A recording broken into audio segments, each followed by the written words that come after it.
Hello, this is the Vikstrand, and this is a pretty special list I'm gonna do for you today, because tonight we're gonna talk about 2010. 2010 was a pretty legit year for movies. It had some fantastic movies, we all know which movie that was. It had some pretty good movies, it had some so-and-so movies, and it had these ones. These ones, the vomits of 2010. These are the 10 worst movies of 2010. Now, the rules are pretty simple for this one. It can be any genre and it can be any country, but it has to be released in 2010. And I'm talking about the original release date. And what that means, it is the first release of the movie. If it premiered on Tribeca Film Festival in 2009 late and then it would have its major release in 2010, then it would have been considered a 2009 movie. This is how I work, this is how I'm going to continue to work, and this is how I will always be conducting my business when it comes to the year of release. It is the original release date which sets the year for the movie.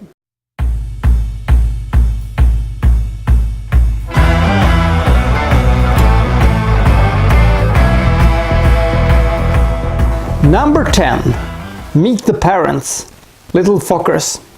Now, when you're talking about this movie, it is pretty simple to fall back on the, franchise fatigue.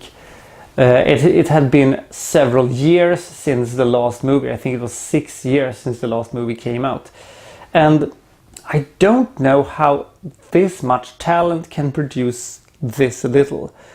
Maybe all the good jokes was in the last two movies, because you won't find a lot of them here. This movie has a slow pace, it features very few good jokes, it features even less sense. It is a convoluted movie with too many characters, and too many cooks makes not a very good broth in this case. It just doesn't generate anything. Story is all over the place.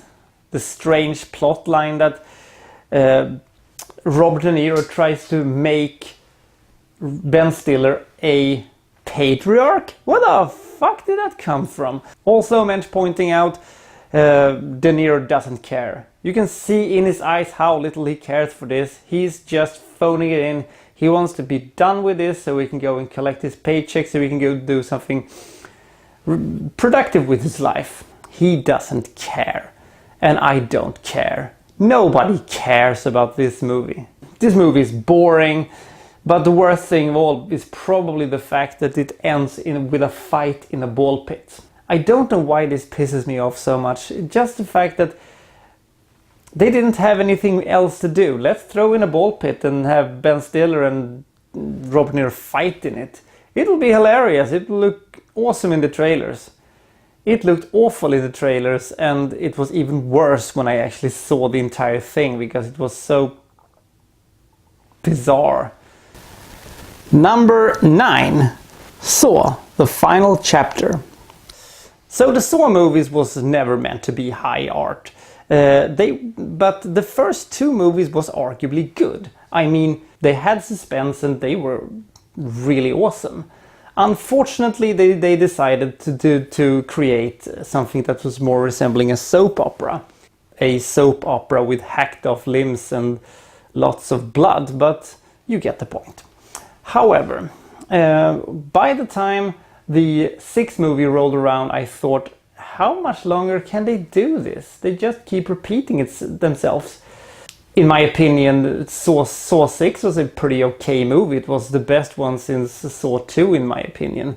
At this point, when I heard that they were gonna make a movie called Saw, the final chapter, I said to myself, well, maybe they can do a good finale. This is gonna be a big finale, a big final showdown.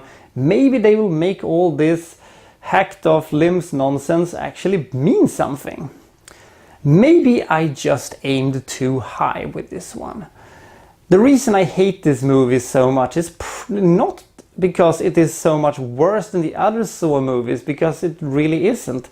But the fact was that I just expected something else. I expected this movie to, pull off something huge. Play a little bit with the concepts and maybe, try to do something new. They did nothing. It was not a fitting ending to this series. It was just another movie, and as the finale goes, it was limp, to put it mildly. But at least it was one silver lining to this one. We don't have to see another Saw movie again. Thank you so much for that. Ah! Son of a bitch! Number 8. Nude nuns with big guns. Behind this strange title lies a awful movie that sort of tried to be like the Tarantino and Rodriguez movies that was made a couple of years earlier. But they were made by talented people and had good actors who could sort of work around the fact that this was a bit silly. This tried to be a bit silly but without any, talent behind the camera or in front of the camera. Also, the fact that they tried to make a rape and revenge movie a bit funny was a bit unpleasant, actually. The fact also that the action scenes were messy and clunky and the acting was terrible didn't help at all. Also, the ending was a bit awful. It was actually so awful that it capsized the entire movie. It isn't exactly high art and nobody expected this to be anything but okay at best. They actually did something that was far worse. They made me feel uncomfortable. And that ending, that fucking ending. Number 7, Icarus. Now, Icarus is a low-budget movie by Dolph Lundgren, and to be fair, most of his movies are terrible, but this is one of the most terrible he has ever done, actually. One of the reasons for this is that this movie carried a $6 million budget. Now, $6 million isn't exactly, a ton of money when it comes to movie making, but $6 million will at least, get you a little bit. I don't know what they spent these $6 million on, but I know what they did not spend the $6 million on, and that was this movie. Because I've seen home videos with better production value than this one. I have seen local commercials with better production value than this one. The acting in this movie is on the basically reality star rejects level, and the story itself is so extremely unoriginal, I almost zoned out when I saw it. I didn't care about any of this, I just wanted this thing to end. Also, as a side note, how can Dolph Lundgren be a even worse actor than he normally is when he directs the movie himself? Is that even possible? Number 6, Grown Ups. Grown Ups was the point where I actually gave up on Sandler. I did have problems with Sandler before this, but this was the point where I realized that he was the worst thing that ever happened to comedy. Apart maybe from Kevin James and Rob Schneider, who together they basically form the 3 horsemen of the comedic apocalypse. It's just 102 minutes of nothing. We have scenes that go nothing, we have a plot that goes nowhere, we have a very thinly stitched of sketches and scenes that is not funny, contains some of the worst humor I've ever seen, contains some of the lamest product placements and some of the weirdest things ever, because everybody keeps laughing in this movie all the time.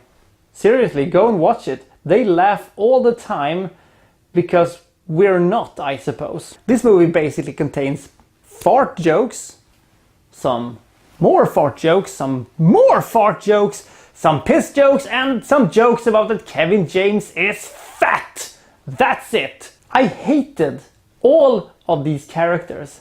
I just wanted them gone. I didn't care about anything that they were doing. The most bizarre thing of all is probably that this movie cost $80 million to make. How the hell did they spend $80 million on a movie that is set on a lake with a cottage? They go canoeing at the lake, they swim in the lake, they have barbecues and they play basketball, and they go to a water park. That's basically the entire movie. How the hell can that cost $80 million? There is something wrong here, people. But the worst thing is actually not that. The worst thing isn't the lame jokes or the awful screenwriting or anything of that. It's the fact that this movie produced the hellspawn of Grown Ups 2. Number 5.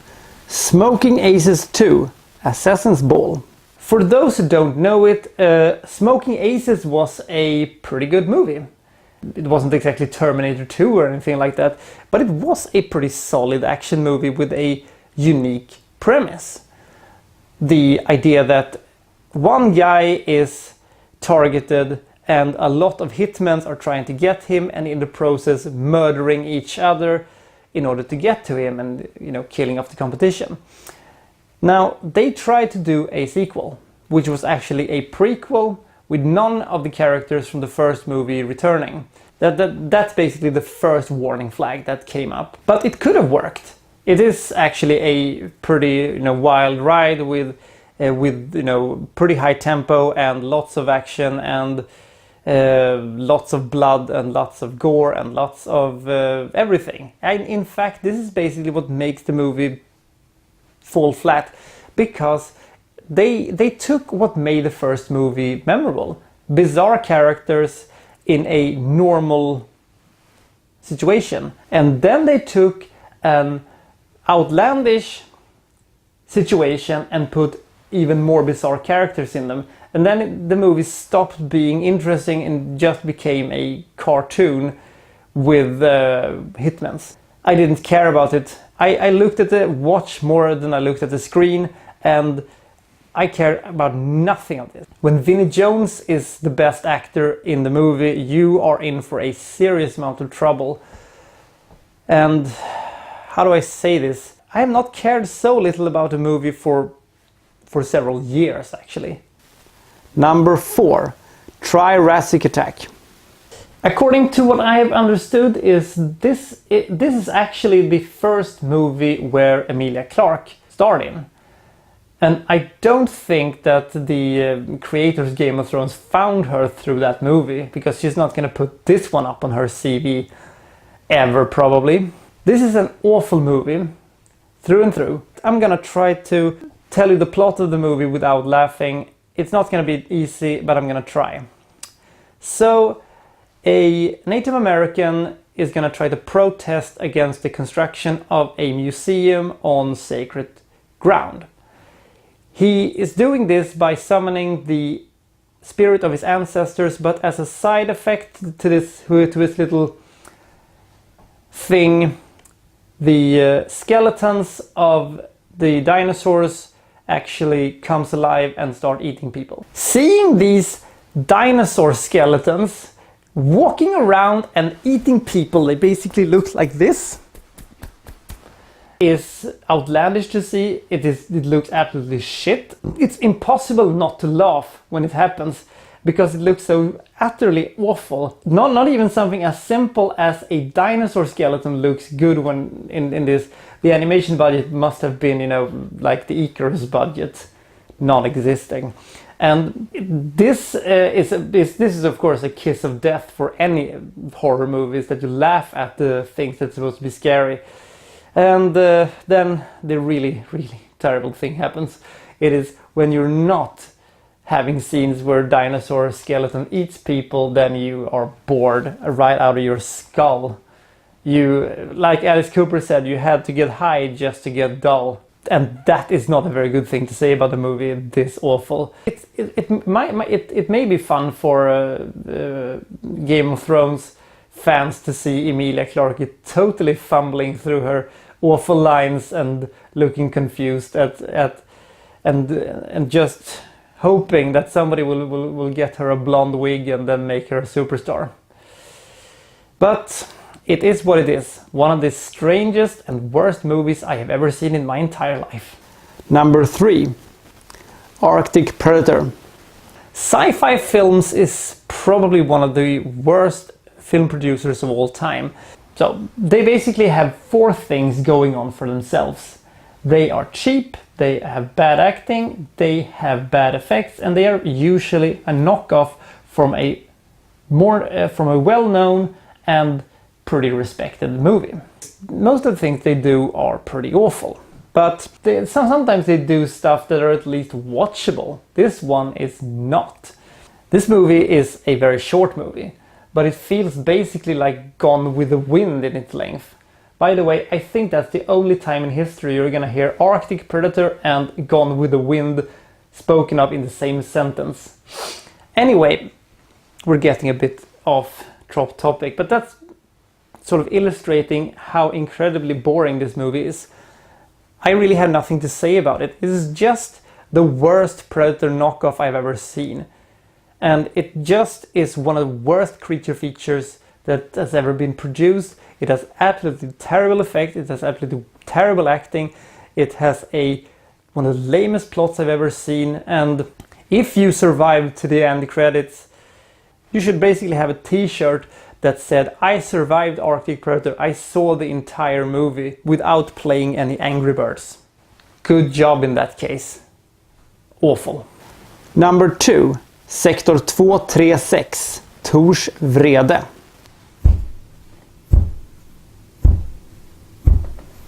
Okay, so you may never have heard of Sektor 236 Tors vrede, and that's a good thing. Very few Swedes actually know about this movie, and even fewer have seen it, because sometimes the world is a wonderful place and people have been spared of this atrociously awful movie. I have no idea, I still to this day have no idea what this movie is about. It has the worst dialogue I've heard in my entire life. It has some of the worst characters I've seen in the history of time. It has maybe one of the strangest endings of all time. Apart from everything else, it's probably one of the most confusing plots of all time. I still actually have no idea what this movie is about. It features a non-stop of absolutely terrible scenes that seems to go nowhere. You can feel that this is a passion project of some kind, but it seemed like a passion project for a lunatic rather than somebody with a clear mind of what he wanted to do. It is just some of the worst collection of scenes I've seen in my entire life. It was actually marketed as a Swedish Predator. It should have been marketed as a Swedish Plan 9 from outer space. Let's hope it will never resurface again and stay buried like the small little atrocious piece of vomit that it is. Number 1, Alien versus Ninja. Okay, so we have a movie in where an alien lands on Earth and he encounters ninjas. Now, this is a silly thing. This could easily become a pretty campy movie with a lot of violence and gore, and it could have been interesting. It could have been not good, but it could have been interesting and entertaining. It wasn't.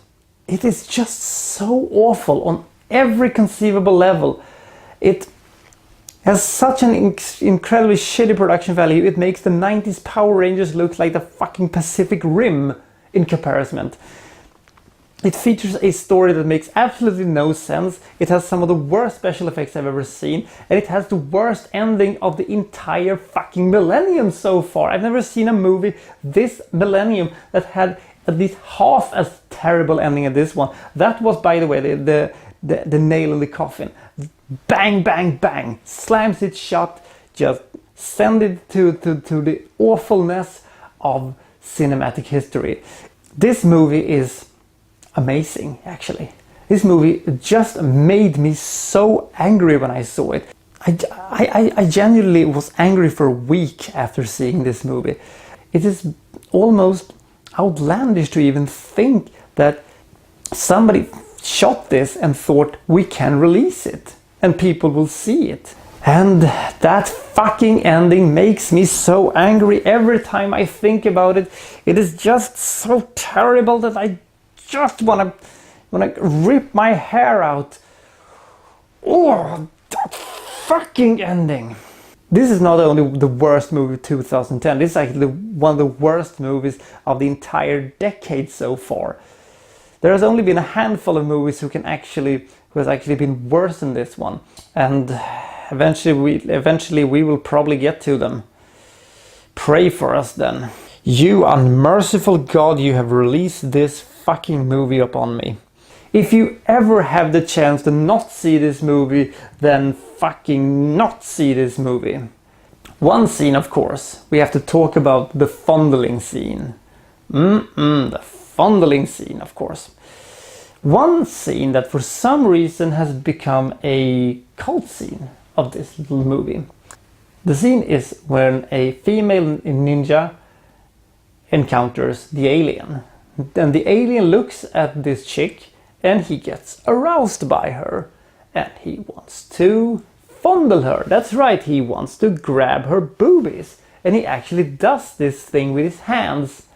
When that happened, I thought to myself, what the fuck am I watching?